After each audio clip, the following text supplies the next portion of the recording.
All right, everybody, welcome back. Once again, you're listening to the Entrepreneurial Web. I'm your host, Jeremiah Fox, here with my guest, Olivia Rachel. She's zooming in live from Los Angeles, and it's actually, it's like 9:15 in the morning for you there? Yes. Yep. Woo! Right at it. Nice and early. And you have to hop right into your workday. Yeah, that's right. After this. So can you tell us just briefly a little bit about what your workday looks like right now? Because you just moved here, you started your job, and then all of a sudden it was like, we're going to switch gears, and you're like working from home right now, right? How does that work in the context of like television and video production? Yeah, it's different. There's a lot. Honestly, I thought there'd be more freedom, but I find myself working a lot, They're watching you. Right? They're always like, why are you working at 11? Like, you shouldn't be, but yeah, I still like it though, just because it's more, I don't know, I like I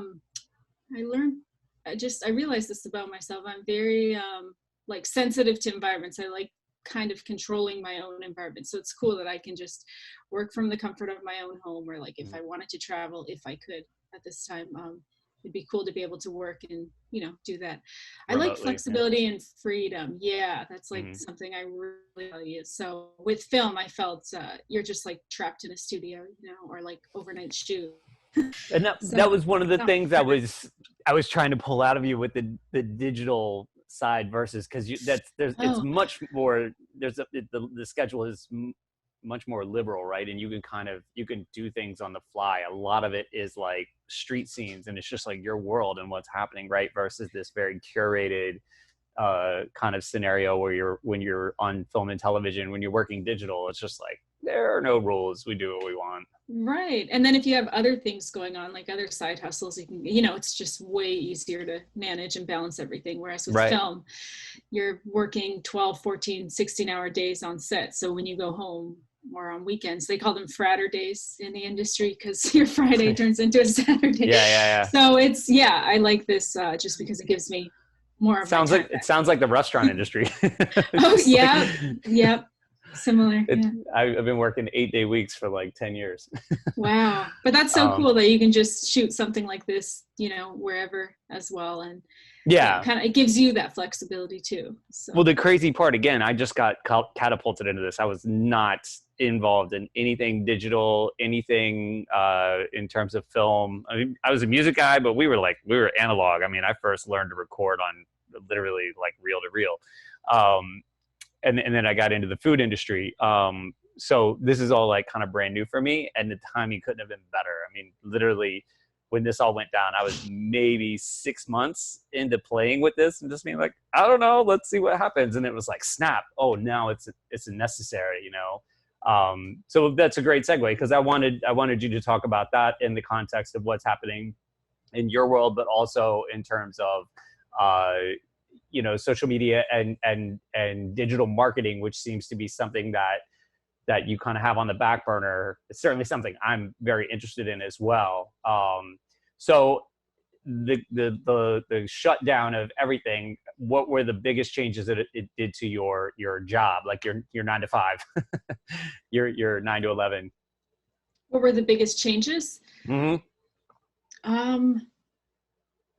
Honestly, I think I have more time now, because like I'm not working in an office, so it actually affected me in a positive way. I know like there's so much, it's obviously a sad situation that's going on, but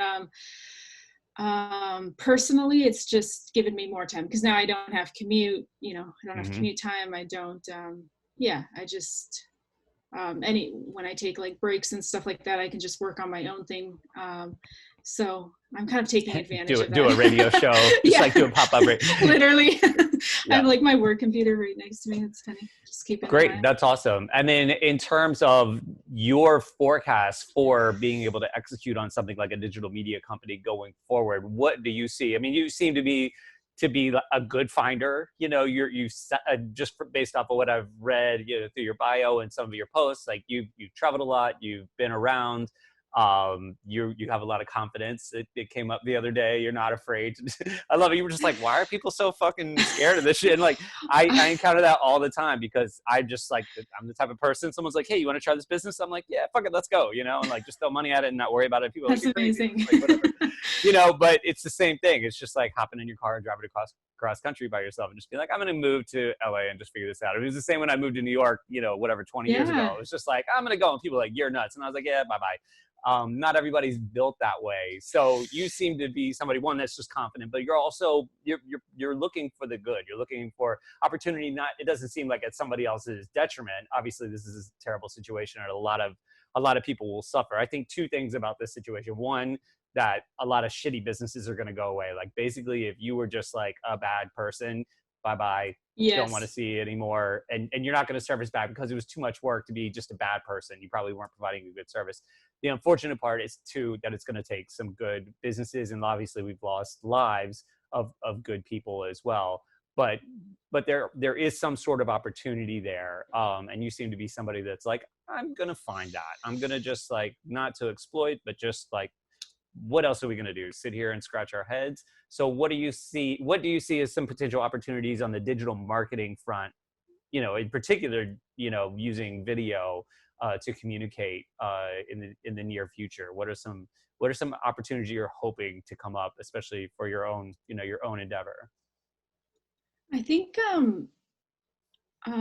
this is helping people become more raw and open online. So I think that could lead to a lot of things, you know, because I don't know, I just feel like the way things are going, people are becoming more vulnerable online and raw and real. So I think it can help build an audience and a brand just because you can actually connect and relate to people. So I think I would say that's like the number one thing.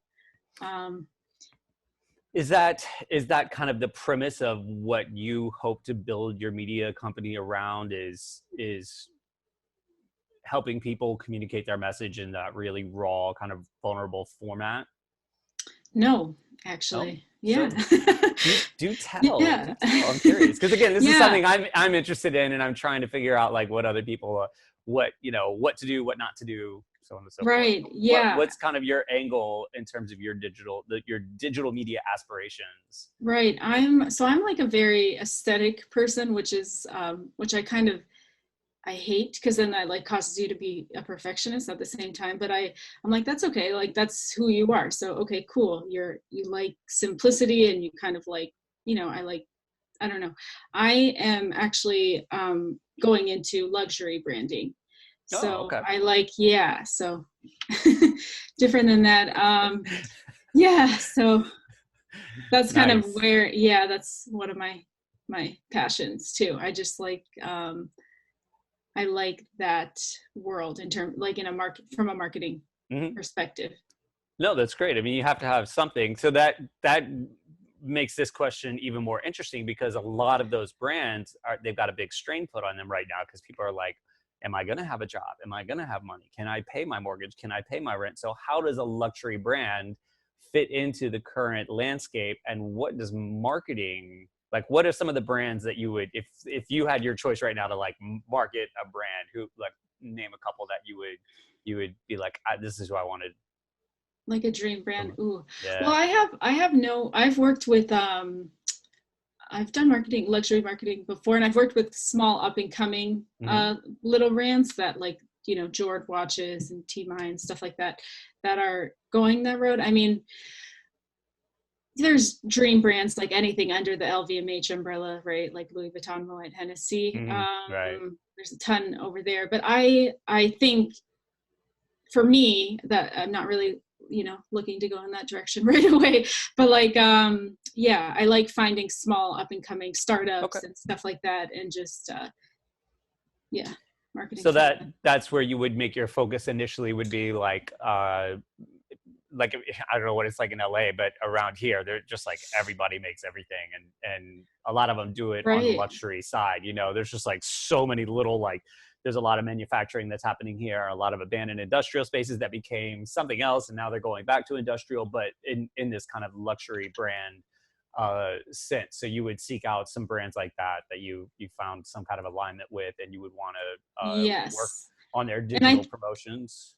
I think I like how you mentioned the whole story thing. I think that there's a way that I can, find a company like that and find something that aligns with my own personal values and kind of use that to market. So that's an interesting, that would be an interesting thing to do.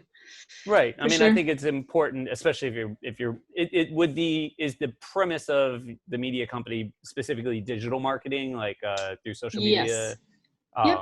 Yeah, I mean, it seems appropriate, like, especially now there's undivided attention in terms of people want to be entertained. People are spending a lot more time consuming, especially content. And it seems like there's a captive audience, and being able to tell a little bit of a story, especially with your Right. television and film background. I mean, I think there has to be some, right? It's like if you want to play in a band and you have absolutely no experience and you come out, people are going to be like, I don't know, you're cool, but that's not okay, So having that that bit of experience and the ability to curate to an extent seems like it would benefit you greatly in that. Yeah, definitely. Yep. Cool. Well, you might end up having to make a few trips out here then once you get this company off the ground. And you have we've just got a couple more minutes in this segment. Do you have a timeline on your company, or are you just kind of riding the bull right now and seeing where it goes? Yeah, I kind of have I have my business plan, right, with just the order of things I want to do, which also like trademarking and then building a site and stuff like that. So that's kind of where I'm starting. And then I got really clear on my vision and my my own target audience for what companies I want to work for. A timeline, I'm hoping this year for sure. Wasn't expecting it to happen so quickly, and then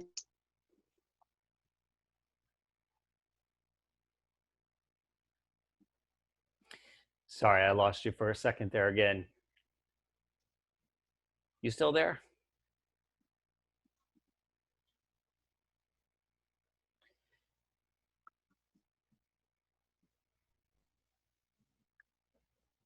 it looks like we've You there? I'm here. Oh, cool. All right. Well, I'm sorry. I don't know if it cut me off. It's probably recording. It's probably just in the transfer. That's part of the current technical situation. Gary would be like, "Fuck it, man, just keep going." Yeah. So we're gonna have to wrap up this segment.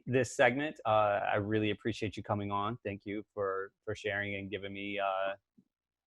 giving everybody all that insight. I wish you the best of luck. Stay safe, stay healthy for sure. And I look forward to staying in contact in the future, and maybe doing this again sometime once things kind of settle down. Cool. Thank you so much. All right. Take care. All right, everybody. When we come back, we're going to be hearing from Zane Campbell. You're listening to the Entrepreneurial Web. We'll be back in just a few.